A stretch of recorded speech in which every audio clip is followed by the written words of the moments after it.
m'appelle Christian Rossier, moi j'ai 64 ans, donc j'aspire à une retraite d'ici une quinzaine d'années, non d'ici quelques années. Je suis maraîcher arboriculteur à Dinges, entre Morges et Lausanne, un domaine entre 17 et 18 hectares.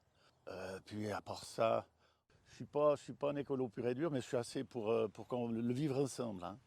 C'est pas le vivre la même chose entre les bio et les non bio. On ne doit pas être comme ça, on doit être parallèle. On doit vivre avec, on ne doit pas vivre contre. Les oiseaux, je pense que c'est la même chose, les animaux en général. Mais voilà, c'est la nature, ils étaient là avant nous. Il faut un bon équilibre. Mais il y a 3 hérons peut-être qui sont de l'autre côté, depuis cette année. 3 hérons qui se promènent. Parce que le héron, d'après ce que j'ai compris, on a un ornithologue à côté de chez nous, il mange les souris. Il ne mange pas les pommes, il ne mange pas poisson, souris. Alors il vient ici, il se promène, ils sont 3. Ils sont assez sauvages, alors ils ne se mettent pas ensemble. Mais et puis de temps en temps, quand ils nous voient, ils déploient leurs ailes, c'est assez super à voir partir. Hein. Mais je ne sais pas combien de temps ils vont rester. Je pense qu'ils sont bien là, ils peuvent manger un peu. Puis à part ça, on a les nuisibles, on a la corneille qui vient de temps en temps déterrer un tout petit peu tout ce qu'on plante. Moi je plante beaucoup avec des mouettes au poker.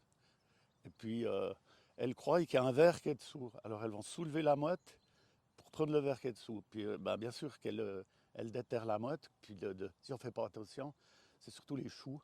Ils périclitent quoi. Alors voilà. Mais c'est acceptable. C'est quand même pas bien. Regardez maintenant, il y en a point. Il y a des périodes, elles sont une cinquantaine, qu'elles nichent sur les arbres. Et puis d'un coup, elles vont à Chandon, elles nichaient aussi au bord de l'Avenoge. L'année passée, il y avait, je sais pas, une trentaine de couples.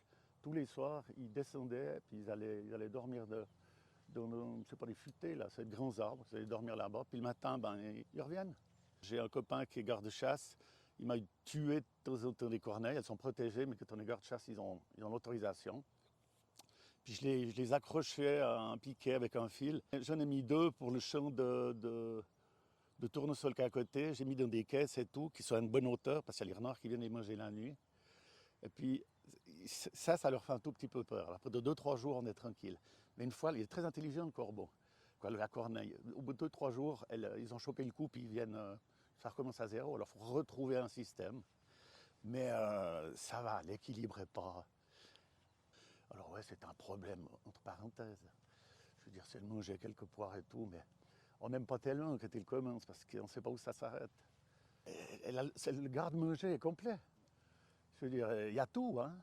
Elles sont pas plus bêtes que... Non, non, puis elles sont très intelligentes. Il y en a une qui fait le gardien. Si je passe avec la camionnette, elles nous reconnaissent. Hein. Comme le copain qui vient avec son fusil, il est obligé de faire attention, de temps en temps venir avec une autre camionnette. Sinon, qui guette, qui dit aux autres, faites gaffe, voilà quelqu'un qui arrive. Ça vit jusqu'à, je sais pas quoi, 40 ou 50 ans. Donc, elles prennent l'habitude un tout petit peu de nous voir, de nous connaître. Quoi. Ceux qui ont des animaux puis qui ont des aliments, c'est aussi un problème. Parce que les moineaux, ils vendent les stabulations, ils sont obligés de mettre des filets parce qu'ils vont prolonger le grain. Je veux dire, ce qui est un peu naturel.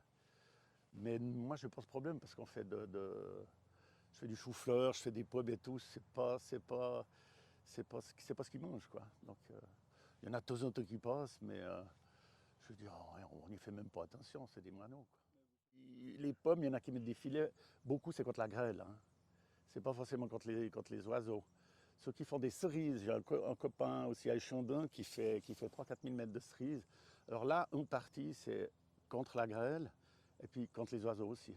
Ils sont obligés de mettre une maille toute fine, une toute petite maille. Si vous mettez une maille qui est un peu plus grosse, les oiseaux se prennent dedans. C'est pas ce qu'on veut, hein, parce que voilà, ça reste les oiseaux et tout, mais c'est qu'ils puissent pas rentrer dedans. Mais ça a un coût, ça a un coût. Ça a un coût. Alors voilà, c'est toujours, faut faire l'équilibre entre ce qu'on gagne et ce qu'on perd. Et puis voilà, après c'est des choix. Ah mais là-bas ça peut être pas mal, ouais, effectivement. S'il y a des asperges après. Oui non mais faites-moi pas ça, moi j'ai les prothèses aux 2 genoux et tout, je boite, on va se dire c'est quoi ce vieux qui se promène dans ces champs.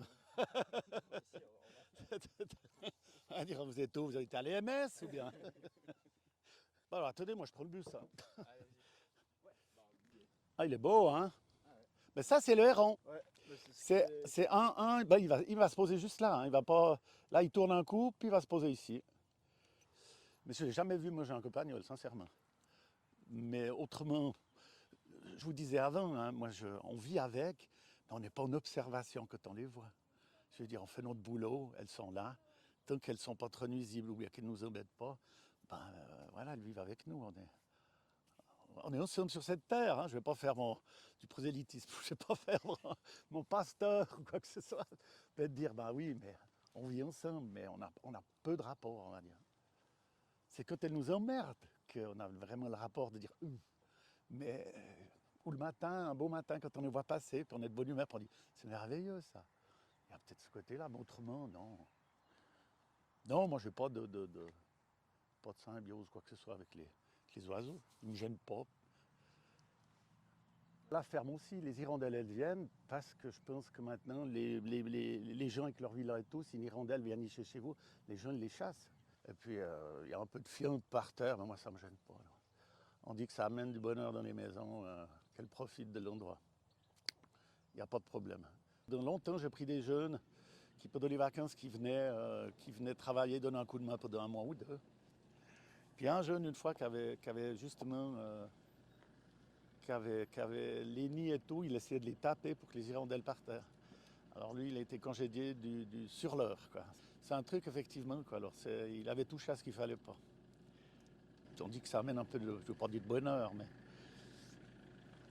on a nos superstitions.